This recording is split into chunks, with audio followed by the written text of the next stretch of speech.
Family feud escalates as dad orchestrates his own brother's arrest. My uncle has always been a self-righteous, petty slimeball with a foul temper and grandiose idea of his own importance, but little to no brains. My dad always just took it and tried to keep the peace because family is so important to him. This is the story of how my uncle finally pushed my dad too far and ended up getting arrested for his trouble. It is pretty long since it covers several months of a feud between them. As background, my dad and my uncle are neighbors in a rural community of 600-ish people.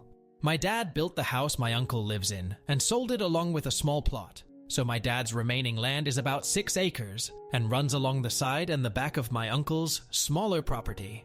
My uncle is a dealer for HVAC units. My dad is in the HVAC business and would buy some things from his brother.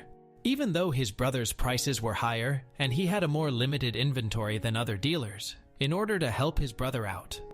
My dad also rented a building his brother owned and used it as his shop office. He only rented the building and parking lot, but in the field out behind the shop, my uncle and my dad both would collect old HVAC units. These things are rusty and all around fugly, but when they didn't have anything else to do, they could go get one of these old units to break down for scrap. This story starts when one day my dad went to his brother and said he needed a certain unit, but his brother quoted him a really high price and also couldn't deliver in the time frame my dad needed. So my dad called up another dealer he works with, and that guy had a unit on hand to give him for a much lower price, a no-brainer. My uncle found out about this somehow. Dudes in the HVAC business are apparently like gossipy teenaged girls, and confronted my dad, basically giving him an ultimatum that if my dad wouldn't commit to buying 100% of his units from my uncle, then my uncle wouldn't sell him anything. I already told you my uncle is an idiot, so my dad didn't say anything to his brother, but he took him at his word and stopped buying anything from him. A month or so later, my uncle showed up at my dad's shop and confronted him again, wanting to know why my dad hadn't ordered anything from him that month. When my dad told him why, my uncle exploded. They apparently had a screaming match, and in the end, my uncle announced that my dad was no longer his brother. They were no longer doing business together, and my dad was evicted from the shop. I will note that legally my dad was not evicted, because evicting him would have required a legal notice, a certain period of time, etc. But my dad was over it, so he said fine and began converting the barn at his house into his new shop. So my uncle, who apparently had thought my dad would not call his bluff, showed back up at the shop a few days later and informed my dad that he also has to move all of the old HVAC units scattered around in the field behind the property, or he would sue my dad for the cost of removal. Now, this too probably had no legal power, since my dad's lease was only on the building, not the field, and my uncle contributed to and used the old units as communal property. But when my dad is pissed off, he is really pissed off. So he agreed to move the old units. He took his tractor over and loaded each one onto his flatbed trailer, drove out behind his barn, and painstakingly arranged hundreds of rust bucket, fugly old HVAC units an inch or two off the property line at the back of my uncle's house. Note that my dad could not see these things from his house due to the way his property is set up, but my uncle had an HD view of them in his backyard. My uncle started being even more of a creep than usual, and was always spying on my dad's house, so my dad decided to build a privacy fence down the side of his property that runs along my uncle's property, but not the back of the property where the HVAC units are.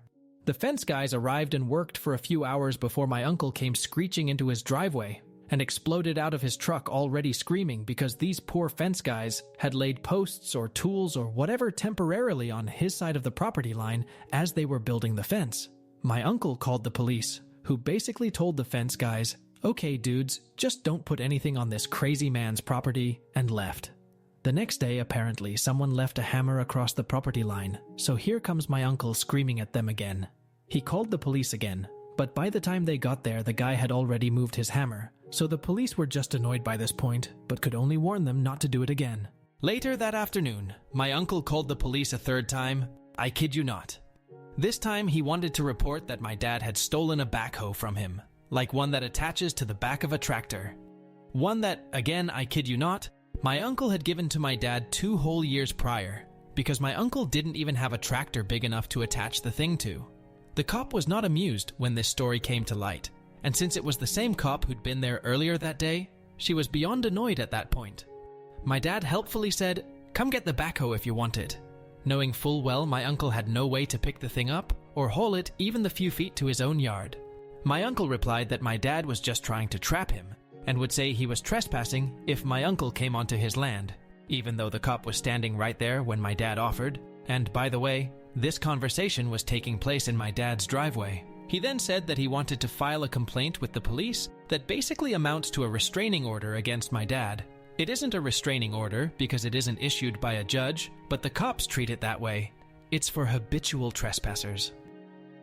Annoyed cop helpfully informed my dad that this would mean that even if my uncle texted or emailed him and invited him to come over to his house to discuss things, even if my dad had that written proof he'd been invited, if my uncle called the cops, or even took a picture of my dad on his property, he could potentially get arrested for trespassing.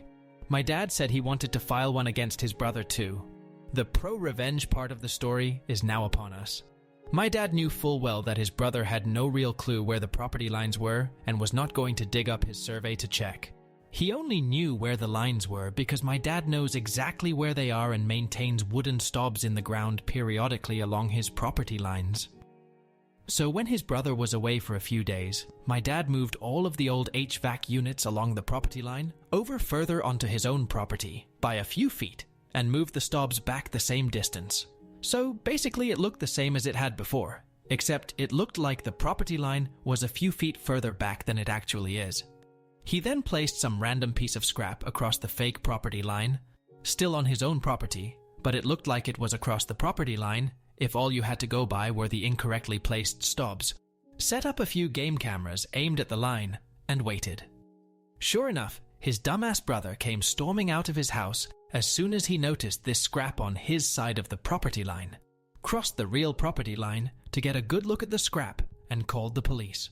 My dad was waiting for them with his survey showing where the actual property line is, a copy of the report annoyed cop had given him, and game camera footage of his brother clearly trespassing on his land, and it was my uncle who got arrested. The only way his revenge for all the trouble and heartache his brother caused could possibly have been any sweeter would have been if it were annoyed cop who showed up at the scene and arrested my uncle. But alas, he had to make do with someone he and his brother had both gone to high school with, which worked out since it was especially embarrassing for my uncle to be arrested by someone he knew well, and who could make sure everyone else in town knew. Edited to add. Nothing really came of my uncle's arrest, or at least not that my dad has heard about, and he'd hear about it since this is a town of like 600-ish people. But it was probably enough for my uncle just to have to get put into handcuffs, spend a night in jail, and have people know about it, because my uncle hasn't caused any more trouble for my dad, other than generally existing where my dad occasionally has to see his truck drive by.